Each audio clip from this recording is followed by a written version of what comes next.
అఖిల భారత 7వ జాతీయ మహాసభలకు ఇచ్చేసినటువంటి అధ్యక్ష వర్గం అపర్ణ మేడం గారికి, మొత్తం దేశం నలుమూల నుంచి ఇచ్చేసినటువంటి ప్రతినిధులకు మరియు ఐఎఫ్టి నాయకులకు అందరికీ కూడా పేరు పేరున నాయక నమస్కారాలు. ముఖ్యంగా ఇంతసేపు మన నాయకులు చాలా విషయాలు మాట్లాడారు. ఈరోజు కార్మికులమైనటువంటి anganwadi, ASHA, mid day meals తదితర రంగాలు ఈరోజు చాలా నష్టపోతున్నారు.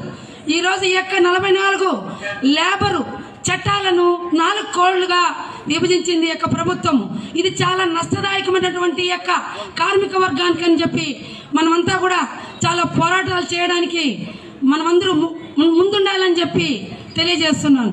ఈరోజు అంగన్వాడీ వర్కర్లు దాదాపు 1975 అక్టోబరు 2 నుంచి కూడా 47 సంవత్సరాల నుంచి అంగన్వాడీ వర్కర్లుగా సేవలు అందిస్తున్నాం. ఈరోజు అంగన్వాడీ వర్కర్ని గ్రామంలో గ్రామ దేవతగా కొలుస్తున్నారు.